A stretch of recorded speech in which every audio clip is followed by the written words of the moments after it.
When exploring the world of electricity and electronics, it is vital to start by understanding the basics of voltage, current, and resistance. These are the three basic building blocks required to manipulate and utilize electricity. At first, these concepts can be difficult to understand because we cannot see them. One cannot see with the naked eye the energy flowing through a wire or the voltage of a battery sitting on a table. Even the lightning in the sky, while visible, is not truly the energy exchange happening from clouds to the earth, but a reaction in the air to the energy passing through it. In order to detect this energy transfer, we must use measurement tools such as multimeters, spectrum analyzers, and oscilloscopes to visualize what is happening with the charge in a system. Fear not, however, this video will give you the basic understanding of voltage, current, and resistance, and how these three relate to each other.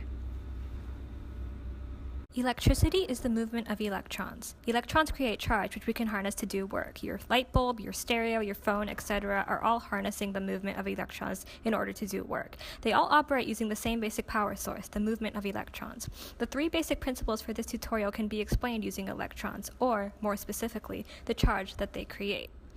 Voltage is the difference in charge between 2 points. Current is the rate at which charge is flowing, and resistance is a material's tendency to resist current. So when we talk about these values, we're really describing the movement of charge and thus the behavior of electrons. A circuit is a closed loop that allows charge to move from one place to another. Components in the circuit allow us to control this charge and use it to do work. George Ohm was a Bavarian scientist who studied electricity.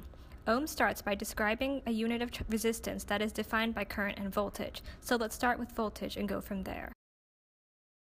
We define voltage as the amount of potential energy between 2 points on a circuit. One point has more charge than the other. This difference in charge between 2 points is called voltage. It is measured in volts. Voltage is represented in equations and schematics by the letter V.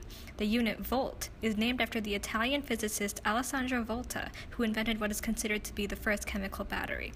When describing voltage, current, and resistance, a common analogy is a water tank. In this analogy, charge is represented by the water amount, voltage is represented by the water pressure, and current is represented by the water flow. So, for this analogy, remember, water equals charge, pressure equals voltage, and flow equals current. Now, let's consider a water tank at a certain height above the ground. At the bottom of the tank there is a hose. The pressure at the end of the hose can represent voltage. The water in the tank represents charge. The more water in the tank, the higher the charge, and the more pressure is measured at the end of the hose. We can think of this tank as a battery, a place where we store a certain amount of energy and release it. If we now drain our tank a certain amount, the pressure created at the end of the hose goes down. We can think of this as decreasing voltage, like when a flashlight gets dimmer as the batteries run out. There is also a decrease in the amount of water that will flow through the hose. Less pressure means less water is flowing, which brings us to current. We can think of the amount of water flowing through the hose from the tank as current. The higher the pressure, the higher the flow, and vice versa. With water, we could measure the volume of water flowing through the hose over a certain period of time. With electricity, we measure the amount of charge flowing through the circuit over a period of time. Current is measured in amperes, usually just referred to as amps, and current is represented in equations by the letter I.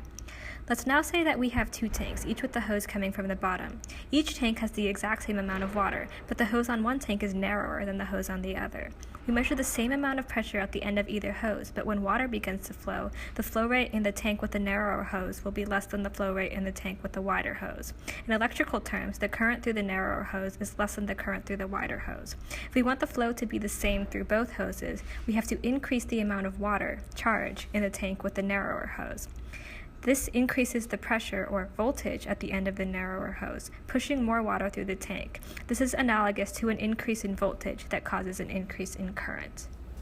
Now we're starting to see the relationship between voltage and current, but that means we need to add another term to our model. So charge is still water, voltage is still pressure, the current is still the flow, but now resistance is the hose width. Let's consider again 2 water tanks, one with a narrow pipe and one with a wide pipe. It stands to reason that we can't fit as much volume through a narrow pipe than a wider one at the same pressure. This is resistance. The narrow pipe resists the flow of water through it, even though the water is at the same pressure as the tank with the wider pipe. In electrical terms, this is represented by 2 circuits with equal voltages and different resistances. The circuit with higher resistance has less current flowing through it. This brings us back to George Ohm. The unit of resistance is called an ohm, and just as a side fact, the unit for the reciprocal of resistance is called a mho, which is just ohm spelled backwards. Now, combining the elements of voltage, current, and resistance, Ohm developed the formula V equals IR, where V is the voltage in volts, I is the current in amps, and R is the resistance in ohms. This is called Ohm's Law, and it's probably the most important equation you will ever learn. So when would you ever use Ohm's Law? Well, let's say that you had a circuit that looks something like this, where this funky little thing is a resistor, and this is a diode symbol, which we're using to represent our LED. Now, it's a little known fact that if an LED gets too much current, it will literally explode. Like the top will come off with an extraordinary amount of energy because it couldn't handle it. So we need to figure out what resistor to use so that that doesn't happen.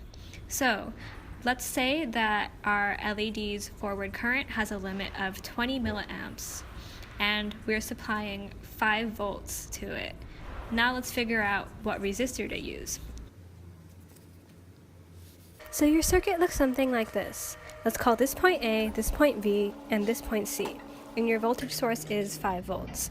Resistors and LEDs have something called a voltage drop. This resistor's voltage drop is the potential difference between A and B, and the LED's is from B to C.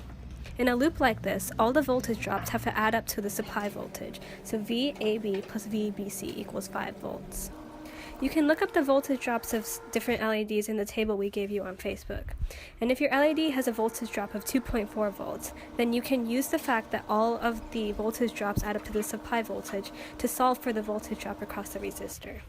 Now we know V for the resistor, and if we want the current through the LED to be 20 milliamps, we can then plug these values into V equals IR, which is what you need to do for your first project.